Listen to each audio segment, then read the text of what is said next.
नमस्कार दोस्तों, स्वागत है आपका एनसीईआरटी एटलस के दूसरे वीडियो पे। इस वीडियो में हम कल की ही सीरीज़ को आगे बढ़ाते हुए आज हम कक्षा 6 की हिस्ट्री के सेकंड चैप्टर के बारे में पढ़ेंगे, जिसमें एक इवोल्यूशन प्रक्रिया के बारे में बताया गया है कि किस प्रकार मानव ने अपनी हंटिंग मतलब शिकारी, गैदरिंग मतलब संग्राहक का जीवन से आगे बढ़ते हुए एक स्थायी जीवन की ओर बढ़े, जिसमें वो फसल उपजाना और एक जगह कर रहने की प्रक्रिया के रूप में आगे बढ़े।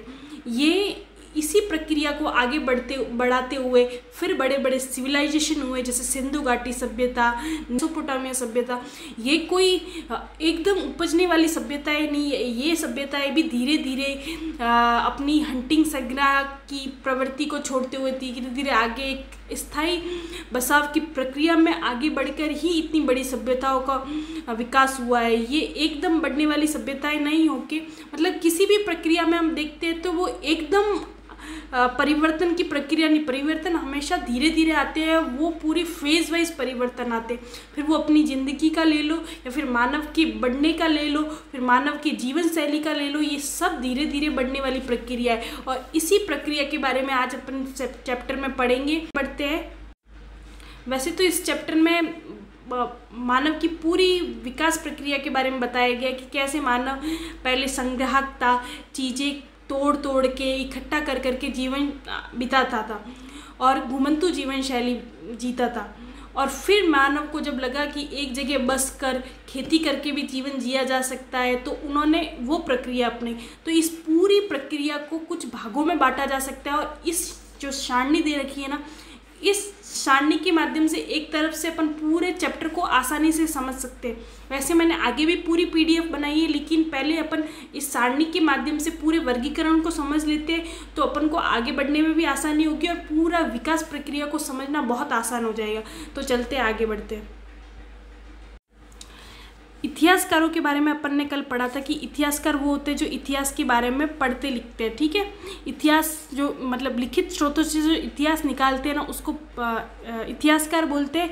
और जो स्रोत बाकी जैसे कार है, इमारतें हैं, इनसे जो इतिहास बाहर निकलता है, जो इतिहास बनाया जाता है, उनको पुरातत्वविद बोलते हैं। तो इतिहासकारों ने आरंभिक काल को है ना पुरा पाषाण काल का नाम दिया। पुरा पाषाण का मतलब या तो ये दो शब्दों से मिलकर बना है।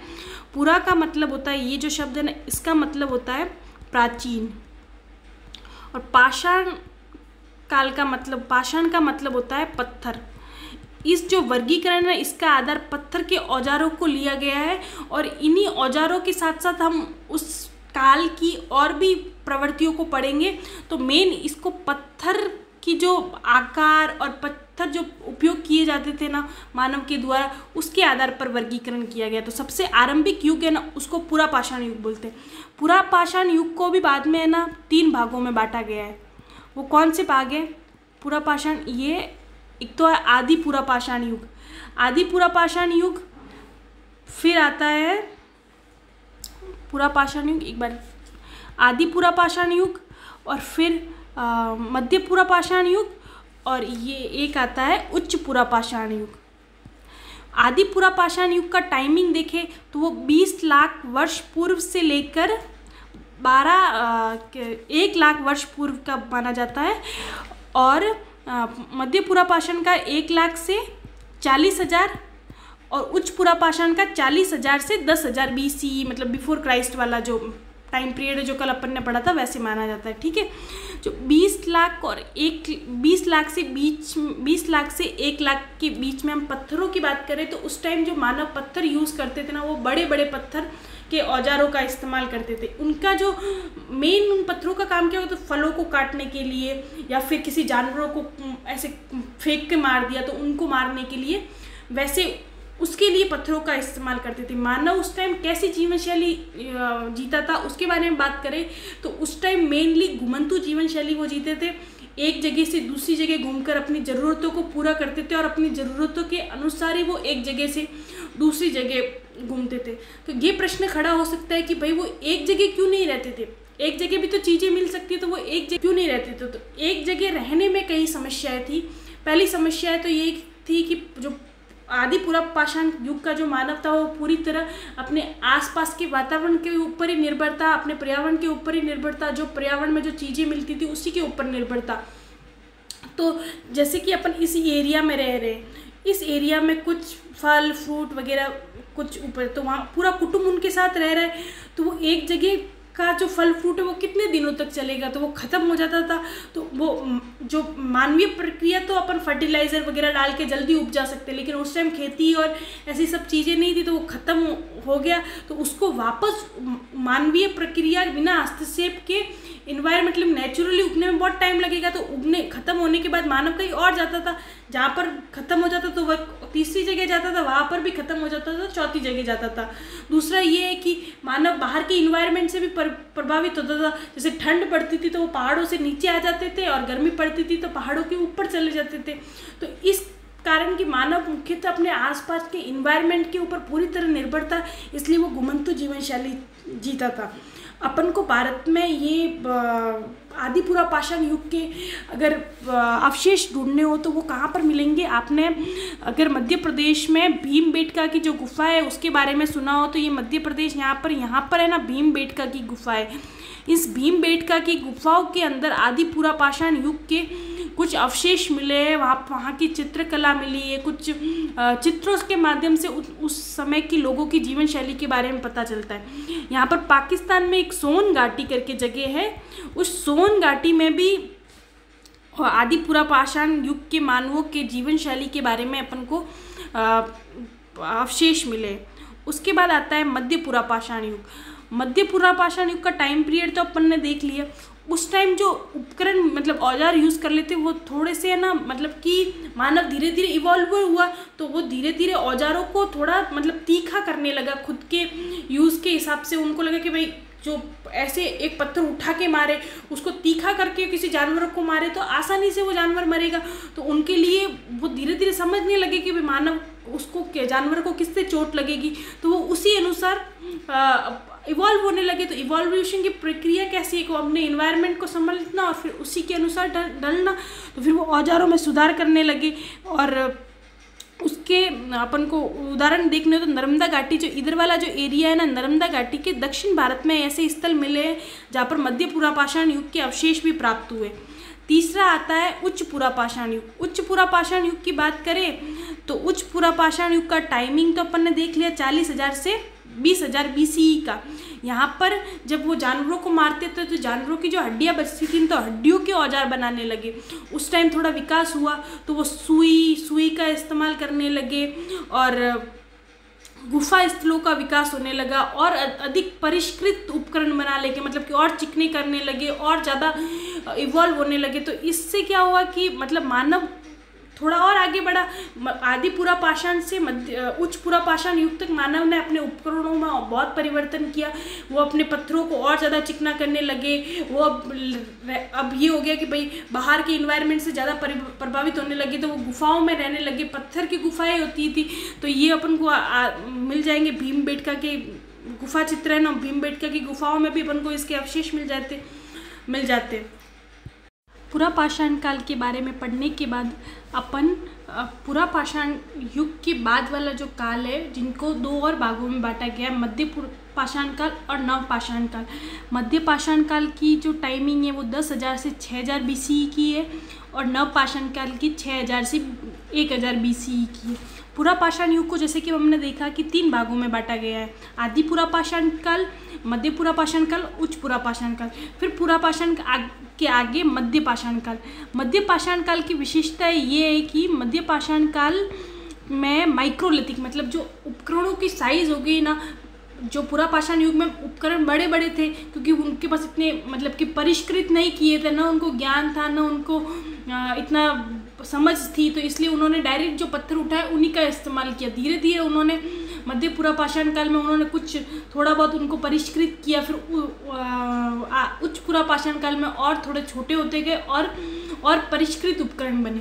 मध्य पाषाण काल तक लोग मतलब मानव में थोड़ी बहुत समझ आई, उन्होंने अपने आसपास के इन्वायरमेंट को समझा और उपकरणों के मामले में वो और अधिक परिष्कृत हो गए, उनको और अधिक पॉलिश किया गया, उनको छोटे छोटे उपकरण बनाए गए जो उनके हाथ की साइज़ के उपकरण, जिनको एक निशाने में मार कर ही उनके लिए आसानी से शिकार मिल जाए। नवपाषाण युग में उपकरण छोटे होते गए, साथ में उनकी पॉलिश भी की जाने लगी, तो मतलब कि पॉलिशदार उपकरण होने लगे, वो और अधिक परिष्कृत और अधिक सटीक उपकरण होने लगे। मध्य पाषाण काल की दूसरी विशेषता ये है कि जहाँ पूरा पाषाण युग में लोग क्या थे, शिकारी थे और संग्राहक थे, मध्य पाषाण युग में लोगों को अपने आसपास के जानवरों की समझ होने लगी, तो उसी आधार पर वो पशुपालन करने, आसपास के जानवरों को लेके और उनका पशुपालन करने लगे। हमें बहुत सारी चीज़ें मिलती है, ये अपन को सबको पता है, पशुओं से अपन को खाना मिल सकता है, कपड़े मिल सकते हैं, दूध दही मिल सकता है, तो ये उन्होंने पशु एक तरफ से चलती फिरती दुकान की तरह हो गए कि उनमें सभी चीज़ें मिल रही, तो लोगों ने धीरे धीरे पशुओं को पालना शुरू किया और उनका जीवन पूरी तरह से पशुओं के ऊपर निर्भर हो गया। वह पशुओं के साथ ही प्रवास करने लगे, पशुओं के साथ, जैसे सर्दियाँ होती थी तो पहाड़ों से नीचे पशुओं के साथ आते थे, गर्मियाँ होती थी तो पहाड़ों के ऊपर चले जाते थे, तो पशु उनके जीवन यापन का महत्वपूर्ण भाग हो गए। नवपाषाण युग में जलवायु में अधिक परिवर्तन हुआ, जलवायु साफ होने लगी, थोड़ी गर्मी होने लगी, तो उन्होंने पशुपालन के साथ साथ कृषि को भी स्टार्ट किया। जैसे ही कृषि स्टार्ट हुई तो कृषि के साथ उनके लिए स्थायी जीवन के द्वार खुलने लगे। कृषि के लिए कृषि की पूरी प्रक्रिया होती है कि सबसे पहले अपन जुताई करेंगे, बीज लाएंगे, फिर सिंचाई करेंगे, तो वो पूरा टाइम चाहिए होता है। तो उसके लिए ऐसा नहीं कि अपन एक जगह जाए फिर दूसरी जगह वो जाके वापस आए, तो वो टाइम उनके लिए फिक्स टाइम होता है। तो उनको कृषि को अपनाने के साथ उनके लिए ये ज़रूरी हो गया कि वो एक स्थान पर बसे और एक स्थान पर खेती करें और फिर अपना जीवन यापन करें। तो कृषि के साथ स्थायी जीवन की शुरुआत हुई। तो हम कह सकते हैं कि पूरा पाषाण युग से नवपाषाण युग, पूरा पाषाण मतलब कि संग्राहक और शिकारी से कृषि और स्थायी जीवन की शुरुआत हुई। तो अपन को एक तरफ से टेबल से इस चैप्टर की जो क्रक्स है ना, वो पूरा समझ में आ गया कि किस तरह मानव पहले गुफाओं में रहता था और एक घुमंतु जीवन जीता था। दूसरी तरफ नवपाषाण युग में लोग एक जगह बसने लगे, कृषि करने लगे, पशुपालन करने लगे और एक स्थायी जीवन जीने लगे। वैसे तो इस टेबल के द्वारा अपन को पूरा वो समझ में आ गया कि भाई किस प्रकार मानव रहता था, किस प्रकार इनका इवोल्यूशन हुआ, ये पूरी प्रक्रिया टेबल के माध्यम से पूरा पाषाण युग, मध्य पाषाण युग और नवपाषाण युग पूरा समझ में आ गया। लेकिन अपन फिर भी मैंने एक स्लाइड्स बनाई है जिसमें ये पता चलेगा कि प्रारंभिक मानव जीवन शिकारी संग्राहक था। वो अपने खाने के लिए शिकार करता था और फिर वो इकट्ठा भी करता था, भोजन के लिए इकट्ठा करता था और शिकार करता था, फल फ्रूट इकट्ठा करना, ये मेन उनका काम था। जीवन वो कैसा था, घुमंतु जीवन जीते थे, क्योंकि उसका कारण भी मैंने बता दिया, क्योंकि एक जगह सीमित संसाधन थे तो वो किसी संसाधनों की तलाश में कहीं और जाते थे, फिर वहाँ के संसाधन खत्म हो जाते थे तो कहीं और जाते थे, तो उनके लिए स्थायी जीवन पॉसिबल नहीं था क्योंकि वो पूरी तरह इन्वायरमेंट के ऊपर निर्भर थे। तो नेचर जिस तरीके से चलेगा उसी तरीके से वो चलते थे, तो घुमंतु जीवन शैली थी। धीरे धीरे प्रारंभिक मानव ने आग की खोज की। आग की खोज किस लिए? भोजन पकाने के लिए और सुरक्षा के लिए। सुरक्षा किससे? जानवरों से। जो जंगली जानवर होते थे ना, वो आग से डरते हैं, तो वो अपने जो गुफा के बाहर है ना, आग जला लेते थे, तो इससे मानव की सुरक्षा होती थी पशुओं से, मतलब जंगली जानवर से। तो अपन देख सकते हैं कि खोज के पीछे भी उनकी सुरक्षा और उनकी आवश्यकता महत्वपूर्ण कारण रही है। तो प्रारंभिक मानव जीवन मतलब कि पूरा पाषाण युग कह सकते हैं अपन इसको, जो 20 लाख से 10,000 के बीच का जो टाइम था, उसमें मानव की गतिविधियाँ ये थी और मानव इस प्रकार से रहता था। आगे बढ़े तो कृषि का आविष्कार। कृषि का आविष्कार कब हुआ? मैंने जब अभी बताया था, कृषि का आविष्कार नवपाषाण युग की देन है। अब कारण क्या था कि जो पुरापाषाण युग का की जलवायु थी ना, वो थोड़ी कठोर जलवायु थी, उसमें कृषि संभव नहीं थी। धीरे धीरे आदि पुरापाषाण से नवपाषाण युग की तरफ आगे बढ़ते समय जलवायु में परिवर्तन हुआ। जलवायु जो बर्फ युग मतलब हिम युग का था ना, वो अंत हुआ और जलवायु थोड़ी गर्म होने लगी। गर्म जलवायु के साथ कृषि करना संभव हो सका। तो कृषि करना संभव हुआ तो भोजन की निश्चित आपूर्ति की आवश्यकता उनके लिए हुई। तो उन्होंने है ना फसल उगाना शुरू किया। अब फसल उगाना शुरू किया तो उनके लिए ये था कि फसल उगाएंगे तो फसल की मैंने बताया कि उसमें ना सिंचाई, जुताई, बुनाई सब काम होते हैं। तो उसके लिए मानव को एक जगह रहना आवश्यक है। तो इसलिए क्या हुआ, स्थायी जीवन की शुरुआत हुई। अब पहली फसलें कौन कौन सी उगाई, गेहूँ है, जौ है, चावल है, दालें हैं, ये सब पहली फसलों के रूप में उन्होंने उगाई। पशुपालन के लिए उन्होंने भेड़, बकरी, गाय, भैंस और पालतू जानवरों को पालना शुरू किया। कृषि के आविष्कार के बाद बताया कि स्थायी निवास और गांवों का विकास होने लगा, क्योंकि कृषि के लिए ये जरूरी था। अब के स्थायी निवास का कारण क्या, कृषि के लिए लोगों ने खेतों के पास बसना शुरू किया। मिट्टी के अब झोपड़ियों से गुफा, पहले पुरापाषाण युग में लोग गुफाओं में रहते थे, अब वो मिट्टी के घर और गोलाकार झोपड़ियाँ बनाने लगे। और इसके संबंध में जो नवपाषाण युग मतलब कृषि से संबंध में जो मानव को सबसे बड़े अवशेष मिले ना, वो पाकिस्तान के मेहरगढ़ में मिले। ये जो वाला एरिया ना, ये मेहरगढ़, यहाँ पर मानव की प्रारंभिक बस्तियों के अपन को अवशेष मिले कि जहाँ पर मानव ने खेती करना शुरू किया। यहाँ पर अपन को ये क्षेत्र अभी पाकिस्तान में और यहाँ पर अवशेष मिले। बुर्जोम जम्मू कश्मीर में, यहाँ पर अपन को है ना कुछ गड्ढे में बनाए गए घर मिले हैं। तो गड्ढे में बनाए घर जलवायु से मतलब कठोर जलवायु से बचने के लिए, सर्दियों में बचने के लिए वो गड्ढों में घर बनाते थे, उसी में रहते थे। तो ये सबसे दो महत्वपूर्ण नवपाषाण युग की बस्तियाँ हैं, जिसके बारे में अपन को पता चलता है कि यहाँ पर कृषि के विकास के प्रारंभिक अवशेष भी मिलते हैं और स्थायी निवास की बस्तियाँ भी है। ये आगे बढ़ते हैं तो देखते हैं कि ये उपकरण, ये जो उपकरणों का विकास हुआ वो भी ये है कि भाई पहले बड़े बड़े उपकरण बनाते थे, हंसिया, कुल्हाड़ी, फसल काटने के लिए, मिट्टी के। अब फसल बनने लगी तो फसल उपजने के बाद उनको संग्रह करने के लिए भी चाहिए, क्योंकि वैसे तो खराब हो सकती है। तो फिर उन्होंने मिट्टी के बर्तन बनाने शुरू किए और उनका संग्रह करने लगे।